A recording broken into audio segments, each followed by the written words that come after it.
idea of this group of people, which you will hear more about, is we're bringing together folks from Tyer's circle and folks from HSP's circle and see what happens when you all come together and play with our archives.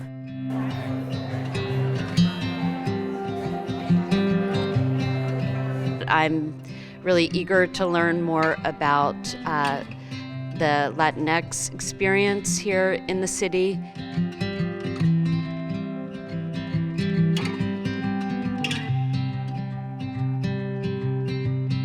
To me, this is a really exciting day because we're trying to bring together all the different threads of conversation that we've had since March. We took those 3 whiteboards that we had filled, from topics to formats to audiences, for directions to go for spring programming. Some very astute technical advisors thinking about things that have been said in the conversation came up with what we think is a pretty neat solution. So what is the project?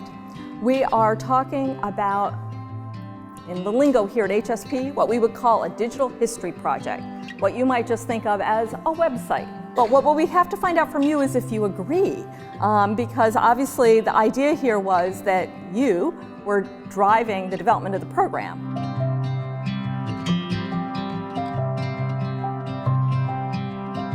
I really like this, and I think that this would really reach out to a lot of youth, especially because it's online, and we're always on our phones and stuff like that, so I think this would really reach out.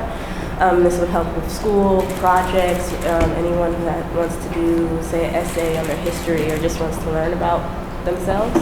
I like the model because it's going to give the potential for the largest possible audience, which I think is the ultimate goal, and also that it is the marriage of 2 archives together on the same platform, if that's the right term.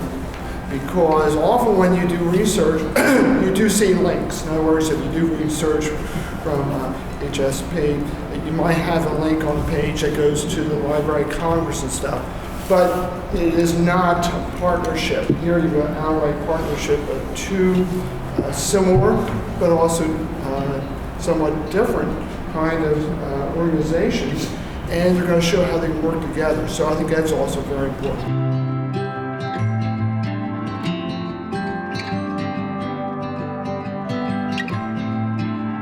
Tonight at the meeting, we want to go over some preliminary design and content issues with this group to get a direction to go for building this website. And then there's also the opportunity to sign on to actually help develop content.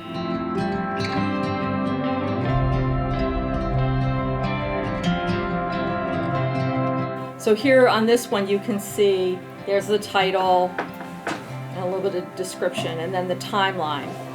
And the timeline's got years across the bottom, and as you move along it, there are these blocks of text set in that are the different events.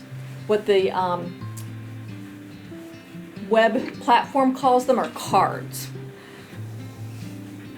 You may get user-friendly, simple, which is a key, especially if you're first talking about adults. yeah. Timelines are really interesting, they're interactive, but once you start to sort of hit the ground on that subject, you're clicking on everything. You know, you're going deeper, you're deeper. So it could be that the timeline, yeah, it has 20 things, and like we're not going to spend forever on the website, but it could be that there's another more visual section with big blocks where you click on all the oral histories or click on maps of the neighborhoods. Or so it's there as like a sort of regulator and like cohesive sort of organizing, but it isn't going to constrain us. So we talked about sort of the structure of it, the design of it. So the next thing is the content. This was a 22-page document or 25-page document. And my goal was to just try and cut it down and to make it as narrow as possible based upon the material that I have. Now, having said that, I know that folks at this table have done different kinds of research. It doesn't mean that stuff cannot get added to this. This is just a first pass. Or subtractive. Or subtract, or combined. I mean, I thought about things and I'm like, well, this could go with this, and there's a lot of decisions that have to be made in terms of how we set up the content. Our pause group was like 16 people, and 13 people in December volunteered to continue on. So really happy about that part of the process. So today, our thought was to have a program where we'd share a little bit of information with you, but more importantly for us is we want to get information back from you. We want your help in developing this website so that it really has your voices in it, your experiences in it, and at the same time has material that you think is of interest. So we've set up the rest of the program to be kind of very informal menu that you can go around and take part in different activities, and they're listed on the handout that we handed you when we came in.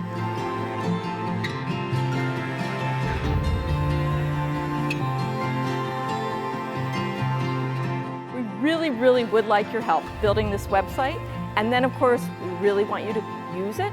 We're going to have a program at the Historical Society to launch it.